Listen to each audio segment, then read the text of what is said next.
This is Beth Falls, and we're talking a bit about her career, West Monroe and other places. Beth retired what year? At the end of December 1996. And at that time, I was the manager of technical services and quality systems management. And our job was to be troubleshooters for our various plants and customers. So you were training as well as Yes, implementing. right. And how long had you been in that capacity? About 3 years. I was asked to take over the department when we merged some people out of, 3 people out of the research and development group, and a gentleman who had a tremendous carton experience and paperboard experience out of the plant operations. He had been there for a number of years, had developed patents for high-speed machines, and so we actually brought several people together that had expertise in order to form a department that could handle the technical aspects of our products. Now, what was the plan? What was the company's name at this point? Riverwood International, and we had become an independent company. At that time, we had been part of Manville Corporation, so they actually formed an IPO, and then we became Riverwood International. Now, we're talking about the carton business, basically. Tell me, Packaging division, as we call it. tell me who your customers were. Well, the major customers, we had Anheuser-Busch in St. Louis, of course, Miller Brewing in Milwaukee, Coca-Cola Bottling in Atlanta, parent company in Atlanta, with a number of bottlers that they use throughout the country, and also Pepsi-Cola Corporation. Those were our 4 big blue chip companies, you might say. And tell me where you went to school and about the school. Well, I'm a native of Northeast Mississippi, West Point, Mississippi, actually, and our association at that time with Mississippi State University provided a lot of extra opportunities for us to participate at the high school I attended, which was a large consolidated school. We had a lot of very innovative programs for a school its size. We had the college prep line, so to speak, and then we had the other functions or disciplines that people could enter. It was kind of like a dual program that we now have in Louisiana. So in my case, my brother was already at Mississippi State as I was beginning to get into the high school, or had just started high school. And I actually had the choice of, according to my aptitude test, of considering social services, teaching, or nursing. Well, frankly, I didn't care for any one of those. I knew that social services I would love, but I didn't think that I could handle a lot of the grief that goes along with it. So I decided to go through the secretarial training end of school, and studied shorthand, 2 years of that. Had bookkeeping, which I didn't really care for. And then in my senior year, we had what we call secretarial training, and we did all aspects of what it would be like to be in an office. So when my father went with me to Mississippi State to look at their 2-year program on, it was called, I don't know exactly the terminology, but it was a 2-year associate degree for business students. And the person that we were talking to, the registrar, said, well, if you're from West Point and you've already had the secretarial training programs there, you might as well go to work, because that's about what you would have here. So I got to go to work quite early with a great company. It was a local entrepreneur who owned real estate. He advertised in Wall Street Journal. It was farms and large pieces of property. He also had a huge cattle ranch, and he owned 3 hotels. So I got to go to work for him right out of high school on an hourly basis, part-time, actually, the last 3 months I was in school.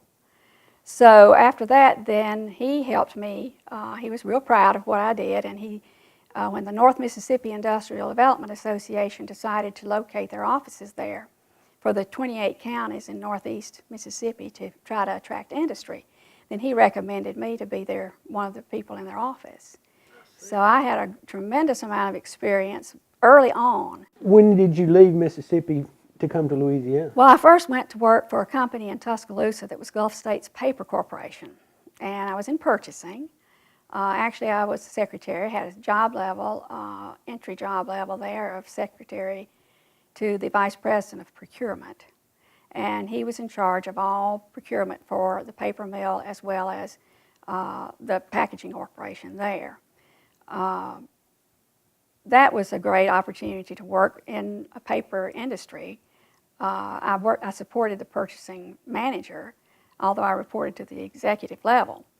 And later on, it became very helpful to me when I had an opportunity at Olin. Well, it was Olin Kraft, I think, when they wanted to expand the role of purchasing there. It kind of served me well because I'd had experience. So that was your introduction to the packaging industry. Well, yes, and then In Tuscaloosa. Right, and then I relocated here in 1961. The Olin Matheson Chemical Corporation it was at the time, and I had wanted to relocate here to get closer to my family, who had moved to Lake Providence the year I graduated from high school. So it worked out. We were buying chemicals from Olin Matheson out of New Orleans, and so when we talked about my desire to relocate, that gentleman told me about the company here in West Monroe. He says, you ought to go down there and visit with your family, go check that paper mill out. It might, and you could have lost Gulf States paper in this paper mill facility here. It was that much larger. I see. So In fact, people would say that. you did visit and you liked what you saw. Well, I had a good interview, and my skills again came into play because actually the company, the Olin Matheson Chemical Corporation, was using women in sales service. Well, since I'd been a secretary and working for several years, maybe about 3 or 4, let's see, about 5 years, I was wanting to move out of the secretarial line, move up the ladder, so to speak. So that was really the big attraction, and that was actually that's what the gentleman at Olin Matheson was telling me about. He said, you need to go down there and check them out. So I had to take the job entry level of secretary. To get your foot in the door. Yeah, that was one of the requirements. But within 6 months, I would have an opportunity to move into the sales service area, and it worked out great. But it was about 15 years that I was associated, and I loved working with the salespeople. And Brookshire's was one of the largest accounts we had before they had a store here. I used to take the orders from Longview or Tyler. I can't remember the headquarters. What 15-year period are we talking about? The 60s? 61 into about 76. 70, is that 15 years? That's about 15 years. And so that was, we shipped paper bags at that time. We were a large paper bag distributor as well as getting into the carton production business during that period. And we had a carton plant, we had 3 bag plants at the time in packaging. We were still one operation though, and later of course we expanded and had to reorganize again because of the paper industry. Plastic bags were introduced, and of course we tried to sell our customers on the idea that paper is biodegradable. It will, disintegrate in landfills, but the plastic industry took hold, and now it's going back reverse. We have this problem of the plastic does not, and they have all these landfills that are full of plastic, so now we're moving back to paper. So we're up to 1976. What part of your job description changed then? The vice president of the bag division, as we called it, bag operations, Mr. McCall, who is well known in this area because he was very innovative not only at the company, but he was very active in the community. His name was Fred McCall, and he had a very forward-thinking philosophy about what it would take to not only get new business, but maintain it. And it, indeed, was quality. So Mr. McCall was asked to take the carton division, which is Plant 70 at the local operations now, and try to grow it or make it more profitable, expand all of the opportunity we had in innovations using patents that we had established in high-speed machines and make it the real money maker. He asked me to be his administrative assistant, and another gentleman that worked in the bag division to be his administrative manager. And the three of us moved into the carton products operation and started doing exactly what he had asked. He was asked to do. We worked hard to cement the relationships that had already been made through the previous management, but then we did expand a lot of the areas of opportunity and worked with the salespeople in getting the Anheuser-Busch people. We had put a salesman in the office there at each location, one in Milwaukee, etc. So my opportunity was very great, because Mr. McCall was also interested in expanding the role of purchasing into the operating lines. So in conjunction with Don Hossel, whom I know you know, Oh, yeah. the astronaut's father, he worked with him in getting the idea across to our management. So I was caught off guard the day that Mr. McCall actually called me in and said that he had an opportunity for me, that they were going to expand the role of purchasing, and he needed someone that he knew could do the job, someone that would be a different thing that we had had, a different organization. He wanted to have someone that would be protecting his interests primarily, and so he had recommended me to be the purchasing agent for that carton operations. At what point did you get involved in forest legislation? Manville Corporation had the asbestos issue. So I was asked to become a full-time legislative volunteer for that corporation based on my previous experience at the local level.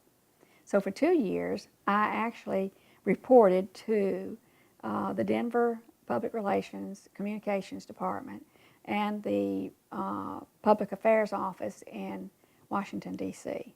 Now I had a person that I reported to at the local level who was human resource manager. But primarily I was in Denver 1 month and Washington the other month, back and forth. And that was a full-time assignment for the 12 southern states at the grassroots level. Great experience. Mm-hmm. Got to meet a lot of interesting people. I'm sure you did. Well, it sounds like you had a very well-rounded education in the packaging world as well as forestry. What would that ultimately qualify you to do? Well, after the legislative issue on the asbestos problem that we had, I will have to mention that in that area, there was a lot of travel associated with the 12 southern states, where we worked with people that at the grassroots level. So I got to meet a lot, as I said, I got to meet a lot of interesting people. Some I'll have to tell you were Dick Cheney, is a senator from Wyoming, Bob Dole, who later ran for president, the FIDC chairman, you probably remember his name, Seidman. We were actually calling on those kind of people to help us get the message out and to help us get support for the bills. During those 2 years, were there a lot of other women We had, legislatively? yeah, we had several people. There were gentlemen, there were 4 women who were assigned to 4 regions of the company. And then we had 2 guys that were assigned in that same field, in that same department, who kept things going at home, so to speak. And I was there for several, I don't know, maybe a couple of years before the opportunity came that I was offered a job in, general manager of the coating and laminating plant. This offer came from the new vice president of the packaging division. I had worked with him and his people in some of the processes that were required for our 5 plants that were producing cartons around the country, and he seemed to be impressed with my knowledge of the business and of the products, And so, as having worked in purchasing, supporting the Plant 20 operations, I was very well acquainted with all of their processes, the products they used, and the people, a lot of the people over there. So when the time came that they needed a general manager to run that plant, it was a vacancy, and he decided that, well, we'll give Beth a shot at it. And so I happened to be the only general manager who was female in the entire Johns Manville operation. They did have mine managers, but I was pleased about the opportunity to do something so totally different. And he told me at the time, he said, once you've gone over and become a general manager running a plant operation and responsible for sales, you'll never want to do anything else. We wound up winning the Pulp and Paper Award for the most improved safety record. And then we won a whole year with no lost time accidents, which we also won an award. So there we were in Richmond, Virginia. The assistant plant manager, I asked him to go with me, and he and I were there to accept the award. But the plant itself also afforded me the opportunity to hire one of the neatest sales reps, another female, who had worked at our company but left at a time when things were not really going so smoothly and she had a better offer. And so I was pleased that when she heard that I was going to be the head of that plant, she asked me, and I had a sales representative's vacancy. She called and said if she'd like to interview for it. So when she did, I was actually able to hire her, and my boss was impressed not only with me but with her. And her name what? Brenda Allen, who has really been a star. There are a lot of guys and gals, you might say, affectionately, that I did have opportunity to work with and who reported to me that really made me feel good about later becoming greater successes, and she's one of them. And we had some others, and I think you and I have talked about that in other conversations. I remember one of the things that I remember about your years as the general manager over there was the team concept. Right. But we did have a crew, so to speak, that really responded to the fact that we put some time and effort in communications. We had brief meetings. We never had these long staff meetings. We'd have 15 and 20-minute meetings. Sometimes we'd just have stand-up meetings in the conference room, and everybody kind of discuss what their problem might be and if there was a trade-off. One of the things that I always tried to do with people that actually reported to me, sometimes they didn't like something they had to do, assignment they had, or sometimes it would get old and stale and they needed, so I would just suggest to have, let's talk about what you need to do, and if so-and-so would prefer to work in that area, trade off with him. You take what he needs and what he'd like to have you work with, and it worked well. And the people seemed to enjoy having an opportunity to make decisions within themselves, among themselves. And of course that parlayed itself into when the paper mill took the plant, as we all knew it would be, all the people in our location were placed elsewhere. They had already made plans to how they would do that. I helped, make decisions on who I thought would best be going with which operation, and everybody came out a winner. In the meantime, we'd had a lot of fun, and we'd increased the sales and the profits of that plant to make it worthwhile. And from there, I think you would like me to wind up with where I was when I left. Is that right? And that was in the Technical Services Quality Systems group, which I inherited by merging some people from our R&D group and from having 2 trainers that had been hired as consultants to come in our group.